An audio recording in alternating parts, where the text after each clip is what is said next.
Welcome back, my dears, to my channel. Hey, Miss Giselle. Today we are going to make some fabulous art. But first, like I said, we are going to do some 3 deep belly breaths. For this, I have a visual. When the shapes grow, you are going to inhale. And when the shapes shrink, you're going to exhale. So let's try it. Ready? Inhale. Exhale. Inhale. And exhale. Last time, inhale. Exhale. All right, let's get started. In this video, we're going to talk about the work of an artist named Romero Britto. This is one of his artworks in the background. What do you notice about his artwork, or what do you think it says about his personality? Let's learn more about who this artist is. He is a Brazilian artist, and he was born on October 6, 1963. He's still alive today. This is a picture of him over here, and next to it is a self-portrait of himself. Self-portrait is a piece of artwork that you make of yourself. We are going to make something like his self-portrait. So let's take a look into his early life. Brito grew up in Brazil with 8 brothers and sisters. He had a huge family, so art helped him stand out, and he drew and painted on anything he could find. The more art he created and showed to the world, the more people fell in love with what he made.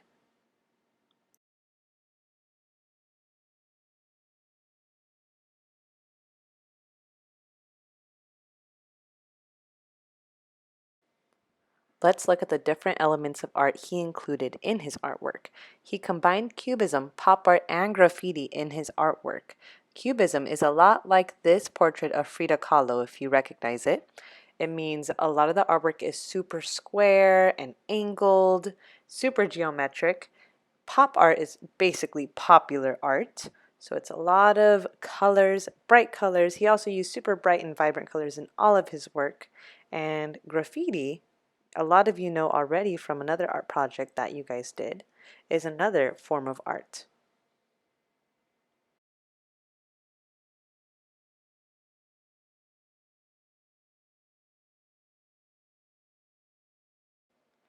Lastly, let's look at some of the community work that he did.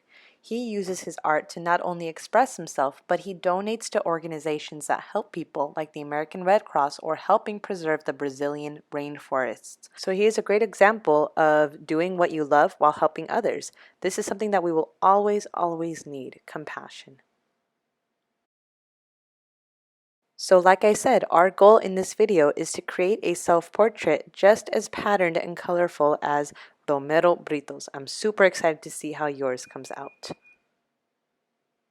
So let's get ready to make some Romero Brito inspired self-portraits.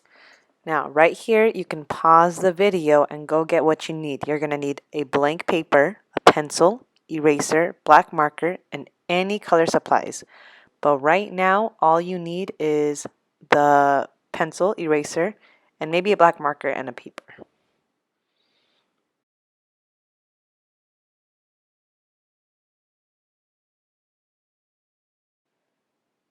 So you're going to take your pencil, and for step 1, you are going to draw an oval shape in pencil. Go towards the middle of the paper, and you don't want there to be not a lot of space in between the sides and the top and the bottom, because the bottom of the oval is going to be your neck and your shirt. For that, you're going to draw 2 vertical lines down and a curved line connecting that to give form so it looks like it's coming out at you. Then your shoulders are going to come down as diagonal lines. You can pause it right here. And once you're caught up, we're going to draw something called construction lines. So these are lines to help you guide where you are going to draw your facial features. It's going to go a line, a very loose line with your pencil from the top of your head or the bottom of your face to the top vertically and horizontally. So it makes a cross. Here you're going to draw your eyes, and it's an oval shape. Each eye is one eye apart. So see how I'm measuring it with my fingers? I'm going to make little marks right here and again. And I'm going to make that football shape. That is the general shape of eyes. Now, for this next part, I'm going to use a black marker so that you can see, but we are going to outline the white part of the eye. And then I'm going to draw the irises. Now the irises are what is the color of your eye. After that, I'm going to draw the pupils. That is the black part of your eye, and that's what you use to see. You can color that in, and what I like to do, I like to leave a little white circle so it looks like your eyes are brighter. Remember, you can pause at any time to catch up. But what I did here is I drew the eyelid, which is a little line above, and if you want to, you can draw eyelashes. You don't have to because everybody has them, but you don't have to. Next, I'm going to draw my eyebrows. Now, this is a good time to pause the video and look in the mirror. What do your eyebrows look like? Do they have a high arch? Are they thick? Are they thin? You have to make those decisions because now we're getting into the parts of the face that are very, very unique to you. So you can pause it right here and look at your nose next. This is how I drew my nose. But if you have a wider nose, that's up to you. If you have a more narrow nose, for the mouth, I'm just going to do a line like a happy face and add in some lips. You can pause it right here. And see how I changed a closed mouth to an open mouth by just adding one more line in the bottom and coloring in a part so you can see my teeth and the inside of my mouth like that. Now to make our self-portraits look more Romero Britto inspired, he likes to add these lines that separate the face like so. You're going to use a dark marker to outline details, and he likes to put geometric shapes on the cheeks, so you can do that too. You can choose whatever shapes you want. For this next part, we are going to draw our hair. So our hair doesn't immediately start from our forehead. We're going to give ourselves some space. So I'm going to put a little line up here because that's where my part is. And my hair is going to go down behind my ears. Now, look in the mirror and see, what does your hair look like? Is it curly? Is it straight? Mine is kind of wavy and it's growing out of my ponytail, if you remember. And it's down towards the middle of my neck, just like that.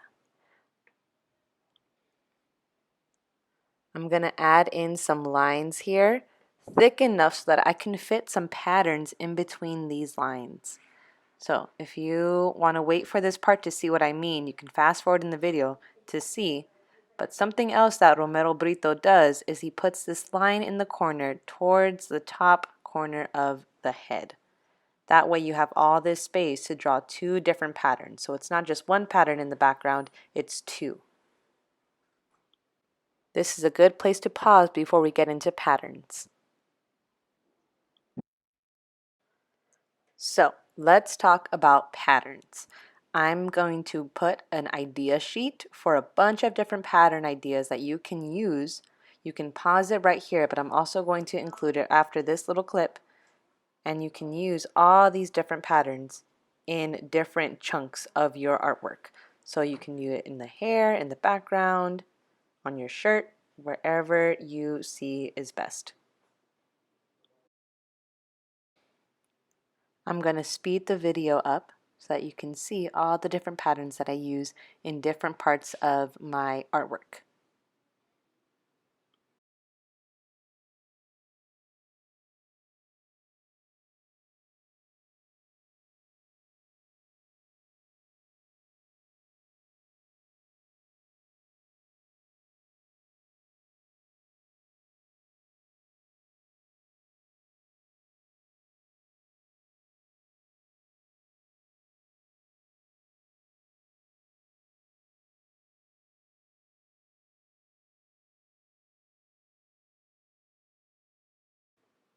Now it's time to color.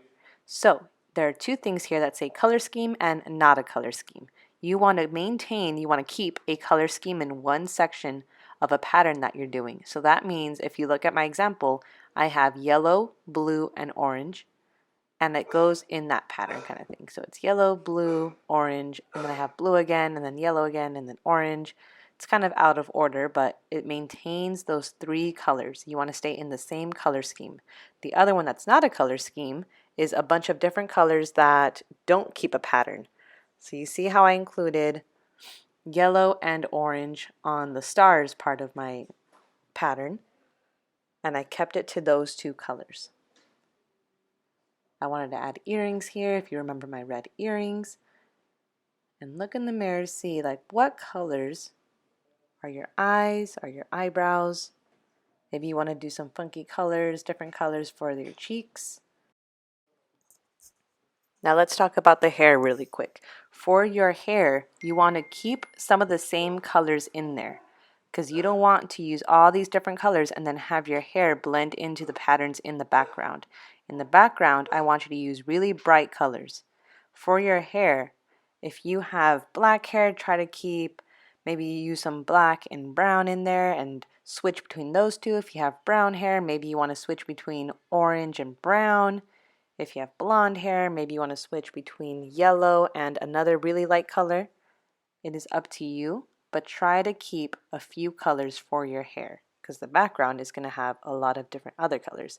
Now, to cover a lot of area, you can use a marker, the long side of it, so like the flat side of it. So if you're using the tip, it may be harder to cover a lot of area. So you want to use the fat part of the marker. And that is our Romero Britto inspired self-portraits. Remember, you are smart, you are blessed, you are loved, you can do anything. Have a wonderful day, and if that's hard today, there's always tomorrow.